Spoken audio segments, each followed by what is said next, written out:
ஒளி மாசுபடுதல்ப்பா. பாருங்க, ஒளியில சவுண்ட் இல்லையா? எப்படி சவுண்ட் அதிகமாக சவுண்டு வந்துச்சுன்னா நம்மளுக்கு காது பாதிப்பாகும், மன அழுத்தம் வரும், ஒரே டென்ஷனாக இருக்கும், படபடப்பாக இருக்கும், மயக்கம் வரும் இல்லையா? இப்போ இந்த கார்லேருந்து ஏதோ ஒரு சத்தம் வந்துக்கிட்டே இருக்குது. இது ஓயா கேட்டே இருந்தால் நம்மளுக்கு எப்படி இருக்கும்? எரிச்சலாக இருக்குமில்ல, கோபம் வரும், இந்த மாதிரிலாம் வரும். ஒளி மாசுபாடு இது. சரியா? இப்போ நம்ம கோயில் விசேஷங்கள்லாம் வரும்போது பெரிய ஸ்பீக்கர் வச்சுட்டு சாமி பாட்டு பாடிட்டு இருக்கோம், இல்லை ஏதாவது சினிமா பாட்டெல்லாம் பாடிட்டு இருக்கோம்ல, அது கூட நம்மளுக்கு ஒரு தொல்லை தான் இல்லையா? பாடம் நடத்தும்போது அதெல்லாம் கேட்டுச்சுன்னா பாடமே நடத்த முடியாது தானே? ஒளி மாசுபாடு. சரி, எப்படி இது குறைக்கலாம்? என்னென்ன பண்ணலாம்?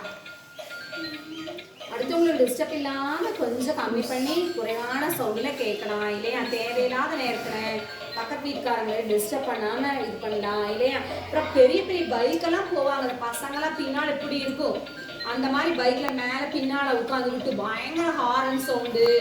அப்போ போகும்போது ஹாஸ்பிட்டல் கிட்ட போகும்போது அந்த ஹாரன் சவுண்டெல்லாம் கொஞ்சம் தவிர்த்துக்கணும். ஸ்கூல் பக்கத்தில் பயன்படுத்தக்கூடாது, ஏன்னா குழந்தைங்கள்லாம் படிச்சுட்டு இருப்பாங்க. இப்போ வயசானவங்கெல்லாம் வந்து ஹாஸ்பிட்டல் அட்மிட் பண்ணியிருக்கும் போது அவங்களுக்கு வந்து உடம்பு சரியில்லாமல் இருக்கும், நெஞ்சு வலியாக இருக்கும், இல்லை ஏதாவது ஒரு ஆப்ரேஷன் பண்ணியிருப்பாங்க. அந்த இடத்துல எல்லாம் சவுண்டை வந்து நம்ம குறைச்சி பயன்படுத்தணும் இல்லையா? இதெல்லாம் வந்து நம்ம ஒளி மாசுபாட்டில் தவிர்க்கக்கூடிய முறைகள். ஓகேவா? என் நேரம் சத்தம் போட்டு இருக்கக்கூடாது, கொஞ்ச நேரம் தியானம் பண்ணணும், அமைதியாக மனசை ஒருநிலைப்படுத்தி சவுண்டையெல்லாம் குறைச்சி பண்ணணும். ஓகேவா? சரி, தேங்க்யூ.